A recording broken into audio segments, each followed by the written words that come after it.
The Sacramento Kings have been abandoned by their three-point shooting, and the harsh reality is there's no one to blame but themselves. When your strengths are no longer your strengths, it's hard to win in the playoffs, especially against the defending champions. I'm going to share with you one absolutely inexcusable mistake that the Sacramento Kings made in this Game 5 loss right here on Locked On Kings. You are Locked On Kings, your daily Sacramento Kings podcast, part of the Locked On Podcast Network, your team every day.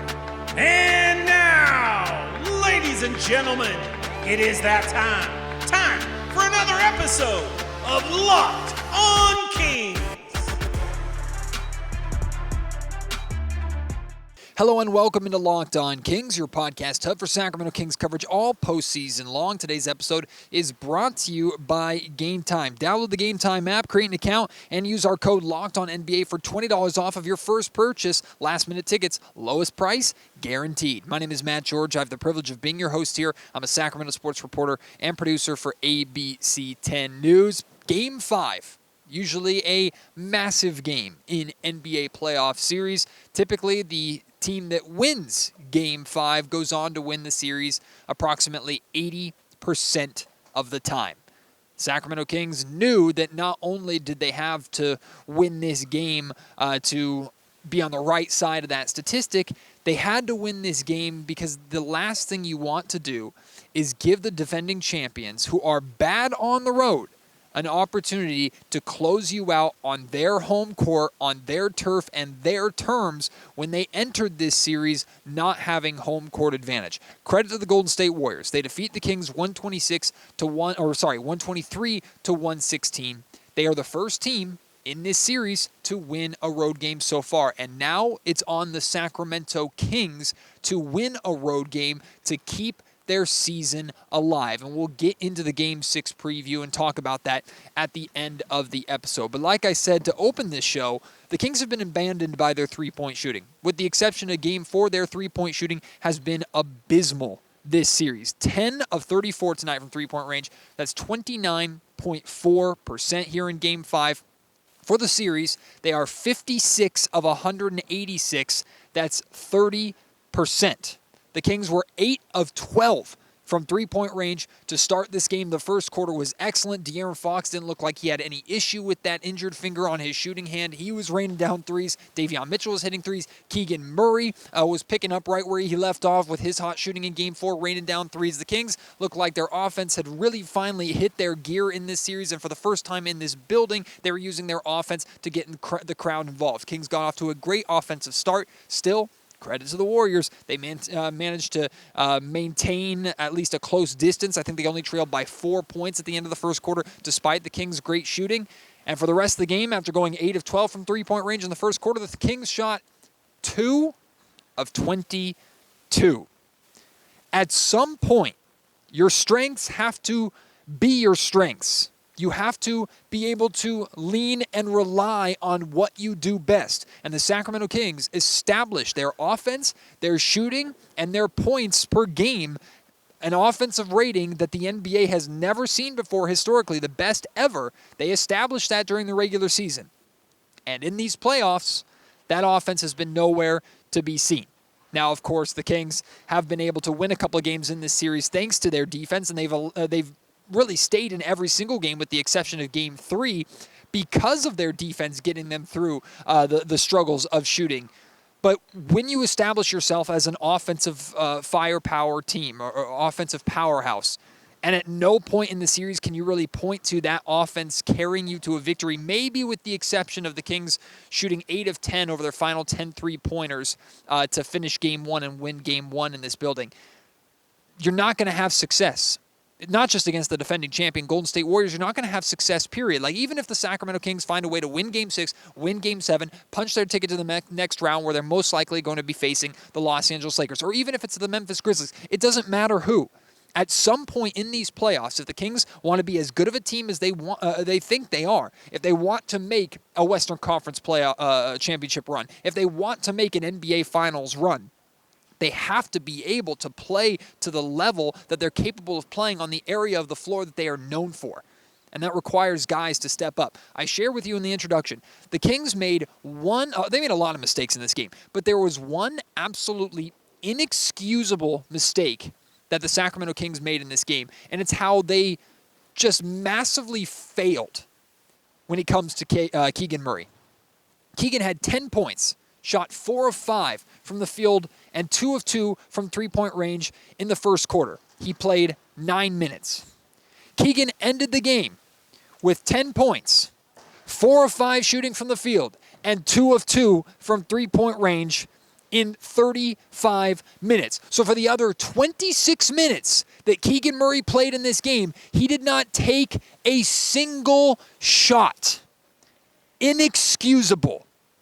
Keegan Murray was riding the high from what was happening in Game 4.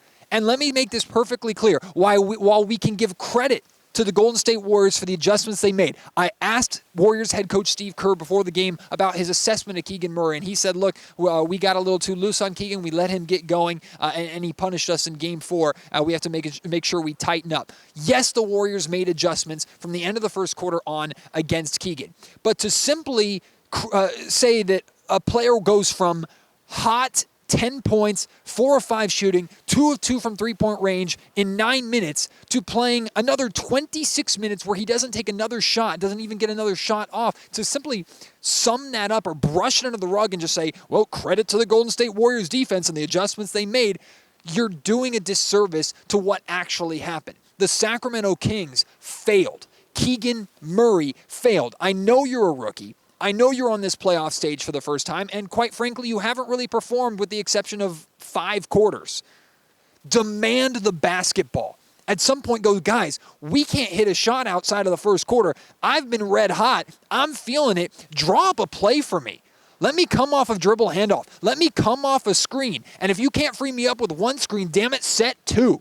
Let me run on the perimeter. Just get me a look. Maybe I can get our offense going again. But at no point did the Sacramento Kings do that. I put that on Mike Brown and his coaching staff as well. You mean to tell me, over the 26 minutes remaining in this game outside of the first quarter, you couldn't get Keegan Murray one open look? You couldn't draw up one play or figure out how to find one crack in the Warriors defense to get the best shooting rookie in history, and arguably one of the best shooters, if not the best shooter, on the Sacramento Kings. You couldn't find one way to get him a look. And then I blame the rest of the Sacramento Kings roster. De'Aaron Fox, Domantas Sabonis, the leaders of this Kings team. You saw how good the rookie was shooting early on. You know how important he is to the offense. You know how important he was in Game 4. You couldn't get him one look. You couldn't even get him an opportunity to shoot the basketball, even a bad shot, for God's sake. He didn't even get a bad shot off. He didn't shoot, period. He barely touched the ball for the rest of the game. Keegan Murray spent 26 minutes being a defender and standing on the offensive end and watching. Again, some of that's on Keegan. I put more of that on the team, more of that on the players on the floor with Keegan, and a lot of that on the coaching staff. That is a colossal failure by the Sacramento Kings. You did not take advantage of the hot hand. When your offense has been struggling, not just in this game, but for the most part, all series long, you did not go to the guy that showed promise offensively in the first quarter. You completely went away from him, and you forced different guys to have different moments in different quarters that ultimately led up to 116 points, but a loss because you couldn't keep up with the Golden State Warriors in their scoring, even holding the Warriors to I think less than 30% from three-point range in this game. The Kings completely failed with how they managed Keegan Murray offensively tonight. But here's the reality. The Sacramento Kings starters, with the exception of De'Aaron Fox, have not been good enough in this series, period. And calling them now out is not coming from any place of malicious intent. It's not pointing the finger at the starters saying, you're everything that's wrong and replace and you're failures and you're terrible and you suck and everything good that you've done over the regular. That's not what this is. But the reality is, with the exception of 5 quarters for Keegan Murray and moments here or there for Barnes and for Herter and for Sabonis, the Kings starters, 4 out of the 5 Kings starters have been almost completely taken out of this series. De'Aaron Fox is basically doing everything himself. De'Aaron Fox, Malik Monk, Davion Mitchell. 2 point guards and a shooting guard, all 3 primary ball handlers. Those have been the only guys that have been carrying the Kings over the course of this series. And all 3 of those guys, what do they have in common? They've never played in a playoff series before this. Meanwhile, your playoff veterans, guys that have been there before, Kevin Huerter, Harrison Barnes, Domantas Sabonis, those 3 starters have gone MIA for massive portions, if not this entire series. It can't happen. The Kings playoff vets have simply looked terrible. De'Aaron Fox with 9 fingers is outperforming not just the majority of the Sacramento Kings roster, he also outperformed a lot of the Golden State Warriors roster, which is a credit to him. He's absolutely emerged as a superstar. If nothing else, the Sacramento Kings can go into this offseason, whether it ends Friday or whenever it ends, they can go into this offseason knowing, yeah, we have a bona fide superstar in De'Aaron Fox who's ready for this stage and can take us a long way. We have that. As of right now, there are a lot of massive question marks that Monte McNair is going to have to look at this offseason based off of how this team has performed in the postseason, especially the starters, especially the veterans, right? Harrison Barnes, 13 points tonight. Most of those points were basically in the third quarter where the Kings had to force the ball to him in the post and get him to go to the foul line 7 times. He went a perfect of 7 from the free throw line just to get him freaking going. He was pretty much the majority of the Kings offense in the third quarter, to be honest with you. The other 3 quarters, non-factor. Had 0 points in halftime. Kevin Huerter finished with 9 points, 4 of 10 shooting from the field, 1 of 4 from 3-point range. We know how effective Kevin Huerter can be. He scored like 4 points in the second quarter. That's pretty much all I remember about Kevin Huerter's performance. I think he did get banged up at one point, went back to the locker room, didn't play much at all in the second half. He got the hook really quickly as he's gotten the majority of the series. Kevin Huerter and Harrison Barnes are a combined 9 of 47. That's 19% from 3-point range. Again, the Kings as a whole, the Kings as a team have struggled from 3-point shooting. So I'm not going to put it all on 2 guys, but these are 2 starters, 2 veterans who have been on this stage before and understand the significance of this stage and the importance of these shots, especially with how important it is to space the floor to give room for Domantas Sabonis and De'Aaron Fox to work, especially when the Golden State Warriors are sitting in the paint just waiting for someone to attack the basket. You know, Mike Brown said before the game started that his analytics team pointed out to him that the Sacramento Kings coming into Game 5 have generated more wide-open 3-point looks than any other playoff team. Hey, that's great. It doesn't mean you know what if the Sacramento Kings don't actually hit those shots. That's because guys like Harrison Barnes, Kevin Huerter have not hit those shots. You need your playoff veterans to step up. You need your starters to step up. You need your team to play to their strengths, and they haven't. And here they are going from 2-0 up with home court advantage to down 3-2 to the defending champions, now on the road, potentially to have their season put to bed. Maybe these are the lessons that you have to learn in the playoffs. Mike Brown has talked a lot about that. Maybe you need to go through these lessons and learn the hard way. But Sacramento has a lot of questions that they need to ask themselves based off of how these last 3 games have gone, based off of how this entire playoff series has gone to this point. And there are more things to look at than what you can just chalk up to, oh, it's the Kings playing the defending champion Golden State Warriors who have all the experience in the world that the Sacramento Kings don't have. The Kings were completely in the driver's seat of this series, and they stepped out of the car and welcomed the Warriors back into it because they have not played to their strengths, and key guys have not stepped up. There are questions that need to be asked. You notice, I talked about Huerter, I talked about Barnes, I talked about Murray, I didn't talk about Domantas Sabonis. It's because I'm saving a whole next segment, or the majority of next segment, to talk about and have some harsh realities and some harsh truths about Domantas Sabonis and how he's played in this playoff series. I'll get to that in just a second. Today's episode of the Locked On Kings podcast is brought to you by Ultimate Pro Basketball GM. If you think you can do Kings general manager Monte McNair's job better than him, first off, good luck. Second off, now here's your most realistic opportunity to actually give that a try. If you've had thoughts about being a general manager, giving general managing a try with basketball, and you want a realistic experience that you don't necessarily get in NBA video games, Ultimate Pro Basketball GM is the game for you to try right now. The game allows you to manage every strategic aspect of a franchise, playing through seasons, leading your franchise and fans to glory as you build a historic dynasty. In the simulation, you're responsible for different things like dealing with challenging personalities from your players and your coaches and free agents, things like that, hiring the right coaches and hiring the right assistants, trading and training players, making draft picks, navigating your franchise through free agency, the draft, all the ups and downs of the offseason and regular season, all in a challenging, realistic game world. Ultimate Pro Basketball GM is completely free and playable offline. You can play on the go as you want and when you want to. Now, Locked On Kings listeners, you can get 100% free boost to your franchise when using the promo code Locked On, all one word, in the game store. So make sure to check it out. To download the game, visit probasketballgm.com, scan the code, or look up on the app stores. You can find it. That's probasketballgm.com. Ultimate Basketball GM. Start your dynasty today.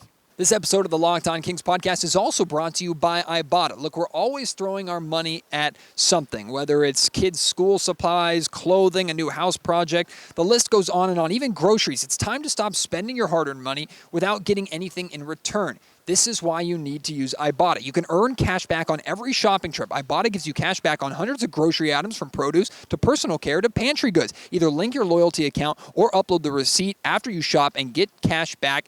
It's that easy. You get paid to shop. The average Ibotta user earns $120 a year in real cash back. That could cover the cost of an entire shopping trip. It could cover a flight to a vacation, or get you a fancy dinner that you've been craving with your loved ones. A typical basket of groceries was over $50 more expensive at the end of 2022 than the beginning of the year. Due to inflation, you could earn 2.5 times that in cash back from Ibotta, or even more depending upon how much you use Ibotta. You can earn cash back to hundreds of online brands and retailers too when you start with Ibotta, and that includes Lowe's, Macy's, Sephora, Best Buy, and more. So right now, Ibotta is offering Locked On Kings listeners $5 for just trying Ibotta by using the code LOCKED when you register. Just go to the App Store or Google Play Store and download the free Ibotta app and use code LOCKED. That's IBOTTA in the Google Play or App Store, and use code LOCKED.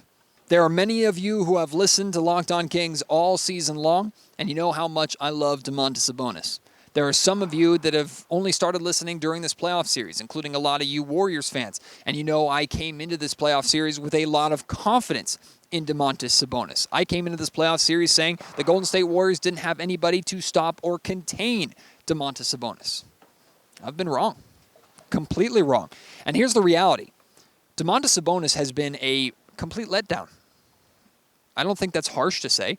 I don't think that's unfair to say. I think Domantas Sabonis knows he's not been playing well. I think Domantas Sabonis knows he's in his own head. The Golden State Warriors are in his head, and they've taken him completely out of his rhythm, completely out of his flow. So even when he puts up 21 point, 10 rebound, 4 assists, 3 steal, 5 turnover stat lines like he put up tonight, if you were to look at his box score, you would go, okay, those are all-star numbers. Domantas Sabonis had a double-double. He played pretty well. The Sacramento Kings just happened to lose. But if you watch the game, and if you watch Domantas Sabonis play with the full context of how well he played all regular season for the Sacramento Kings, you would know he is a fraction of himself right now.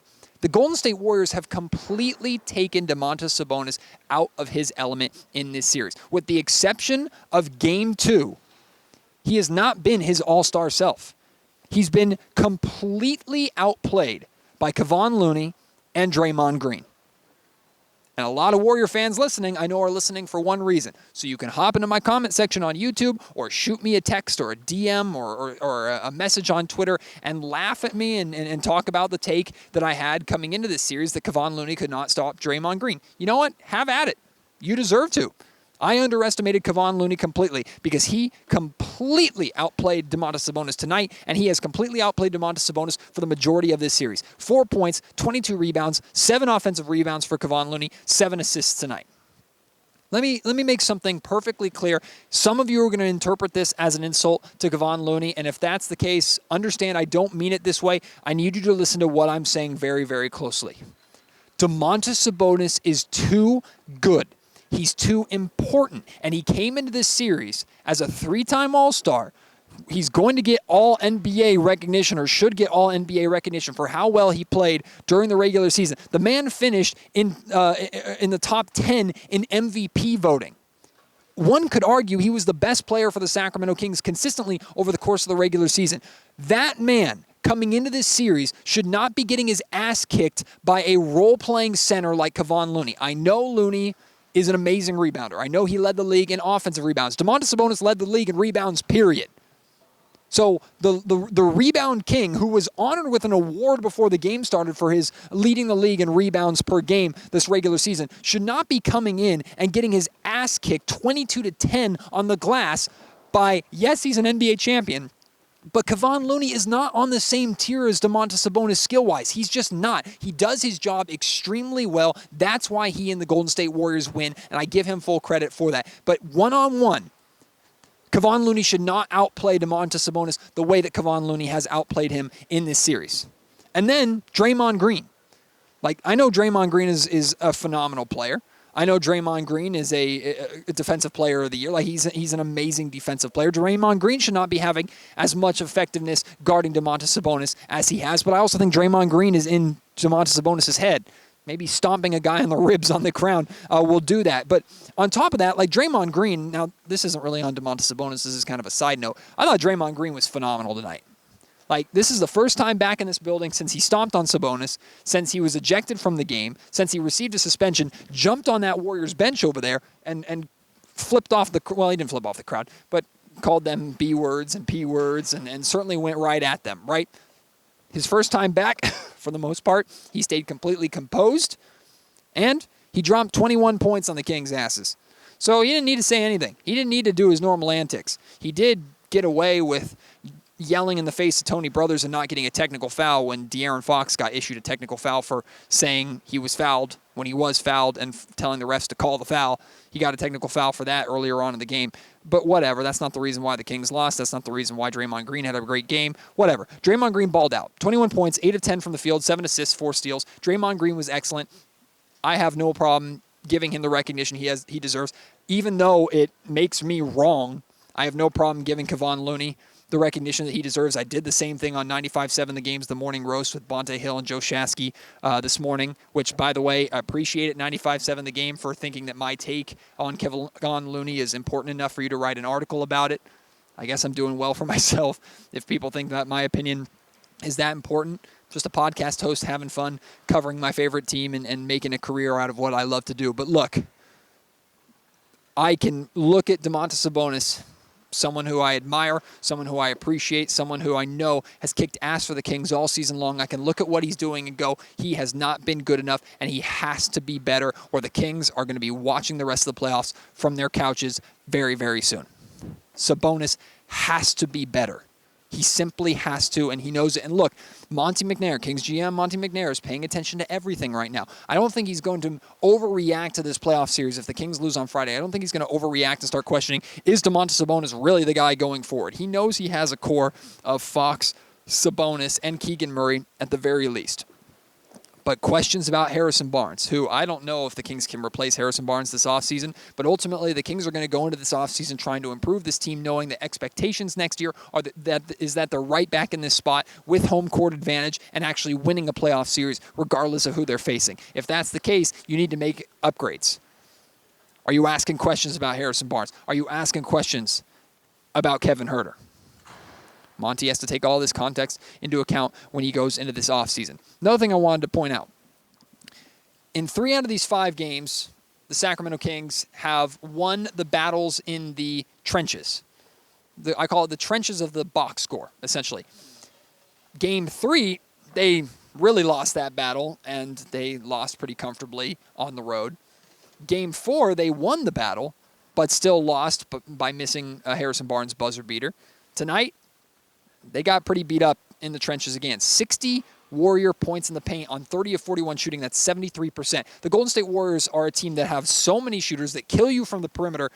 If you're giving up 60 points in the paint to the Golden State Warriors, you're screwed. You're going to lose, right? The Sacramento Kings did what they needed to do defensively on the perimeter tonight to win this game. But they gave up 60 points in the paint to Golden State. A lot of them layup lines and backdoor cuts. The Kings were killed by backdoor cuts and off-ball screens and basic pick and roll all night long. That's been a story of their regular season to this point. The Golden State Warriors scored 19 points off of 19 Kings turnovers. Reminder, in Games 1 and Games 2 in this building combined, the Warriors scored, I think, 14 points off of Sacramento Kings turnovers. I think it was 5 points in game 1, 9 points in game 2. 19 points in your own building that you gave up off of turnovers to the Golden State Warriors. That can't happen. You gave up 18 second chance points on 11 offensive rebounds. Again, Kevon Looney had 7 of those 11 offensive rebounds. Kings lost. Their shooting disappeared again. They made bad decisions and didn't get the guys involved that they needed to get involved. They didn't get enough output out of their top guys, and they lost the battles in the trenches. They're lucky this game was as close as it was.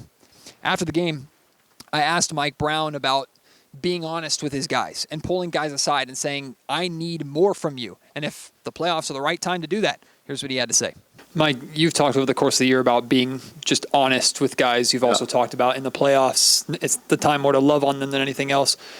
Is it more of a hindrance, or is it a little too late to pull somebody aside at this point, any player aside, and tell them, hey, we need more out of you in order to be successful? Does that do more harm than good at this point in the season? No. I've had conversations with guys telling guys that, hey, we need more. We need you to rebound more. You're doing a heck of a job for us. And starting with Fox. He's been obviously our best player during this playoff run. And I tell him almost every other day, I'm going to keep asking you for more. I'm going to keep demanding more, and you're going to have to keep trying to produce because that's who you are. You're more than capable, and that's what you get paid to do. And so not just him, but others we've had that conversation with, because we have to do it collectively. We have to have all of our guys step up, not do anything extraordinary, but they have to step up and meet the challenge. And like I said, I feel like our guys will on Friday.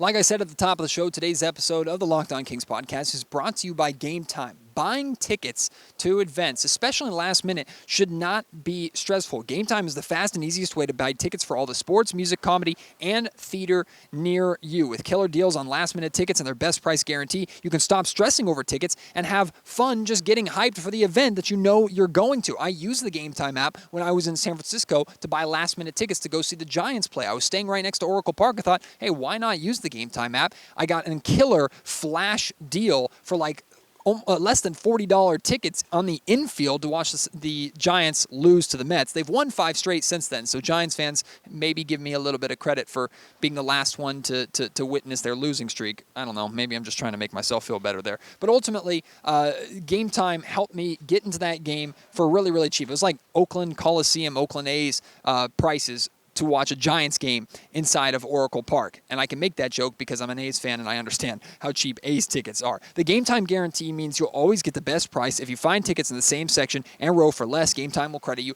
110% of the difference. You can also get images, really high-res, accurate images of exactly what your view is going to look like from your seat. Make sure you snag their tickets without the stress with Game Time. Download the Game Time app, create an account, and use our code LOCKEDONNBA for $20 off your first purchase. Terms apply. Again, create an account to redeem code LOCKEDONNBA for $20 off. Download Game Time today. Last-minute tickets, lowest price, guaranteed.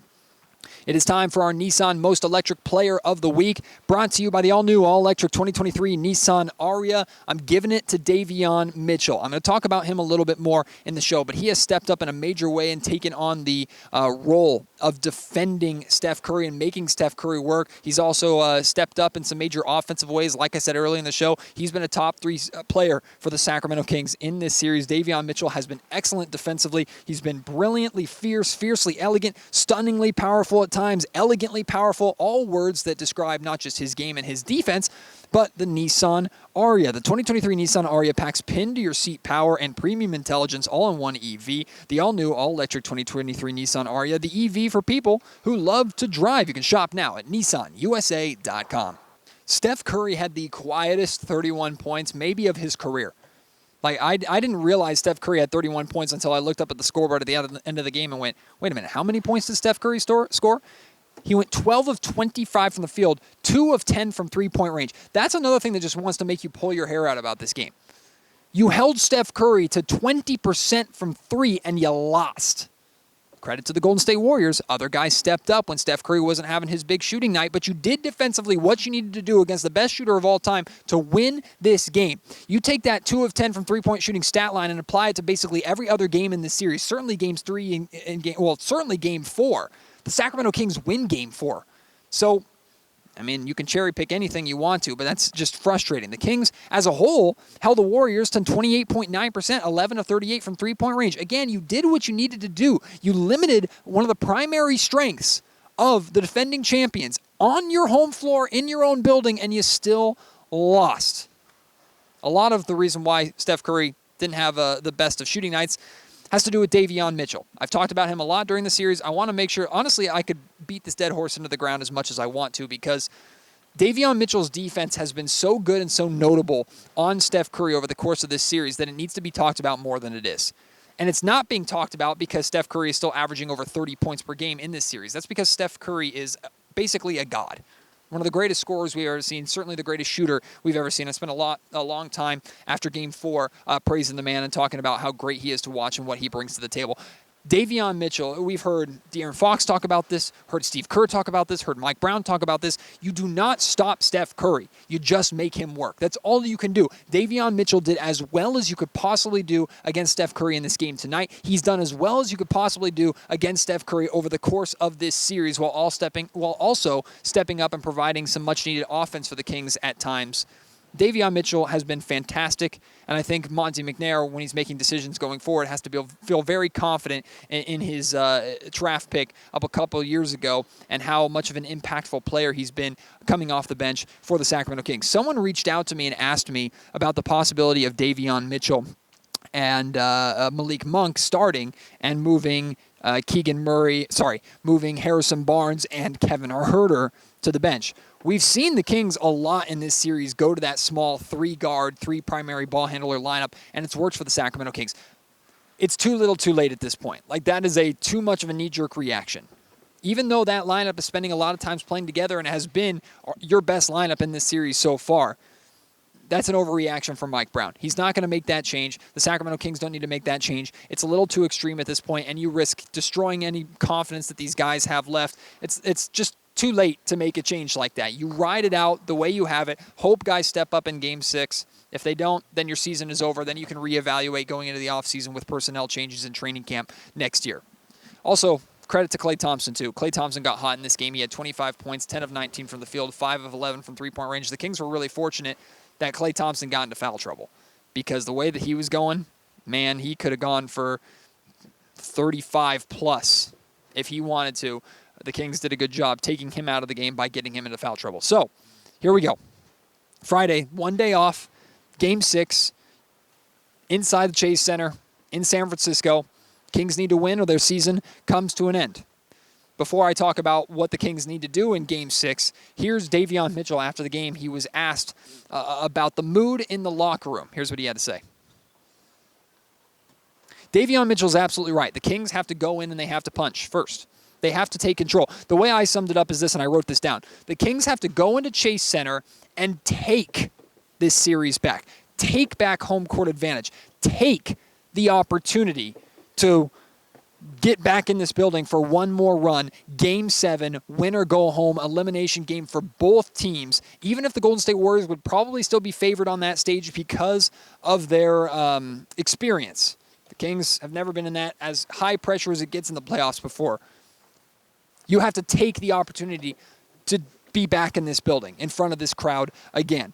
So what that means is no relying on Golden State Warriors' poor shooting, no relying on Draymond Green to get himself kicked out or a technical foul for his antics, no relying on a rough shooting night for Steph Curry or Klay Thompson missing shots, no relying on referees giving you fouls in your favor or not. And I am not here for anybody blaming the referees for the Kings' loss tonight. The reality is the Kings got a favorable whistle in the second half, particularly in the fourth quarter. They shot more free throws than the Golden State Warriors did, so there's no way that anybody can blame the referees for the Kings losing this game tonight. But they can't rely on the refs. They can't rely on the Warriors missing. They can't rely on luck going in their way. They have to go into Chase Center and take that game. They have to hit shots. They have to play defense. They have to fight for their season. Win the little statistical battles in the box score, play to their strengths, go into Chase Center where it's going to be rowdy, it's going to be excited, and everybody in that building, even some Kings fans are going to be in there expecting to watch the Kings season come to an end. I had people, Kings media members here saying that they're going to Game 6 to watch the funeral of the Sacramento Kings season. That's how people are feeling. Kings need to go in there and change that narrative immediately. Take this series back to Sacramento, or Friday is the last game of the year. And I certainly hope not, because this series has been so much fun. I want it to go to 7 games, and this year has been so much fun. I don't want it to end. What are your thoughts on Game 5 tonight? How are you feeling going into Game 6? I, of course, will be in San Francisco for Game 6. I'll do a post-game show on Friday. Might do a show tomorrow. Not entirely sure. But regardless, we'll absolutely be doing a post-game show on Friday. Win or lose, season come to an end or not. I hope you will join me for that. I appreciate all your support, even you Warrior fans that are in here to talk smack. You know what? You earned it. You are obnoxious. You are entitled. But I get it. And a lot of you have been great. Some of you have been just terrible. And you know what? Whatever. It's been a lot of fun. It's added to this series. And again, I hope this series continues. At least we're getting one more game. And no matter what happens, Kings win or lose, I expect it to be as close and exciting as the rest of these games have been. The one thing I can't accept and won't expect is the Sacramento Kings getting their ass kicked in Game 6 because they completely fold and give up, and the defending champs put them to sleep in a rough way, or put them to bed and end their season in a rough way. I don't think that's going to happen. But let me know how you're feeling about this game. Let me know how you're feeling about Game 6. I appreciate your support as always. Can't wait to have you join me on the next episode of Locked On Kings. Until then, my name is Matt George. You have been listening to the Locked On Kings podcast, part of the Locked On Podcast Network.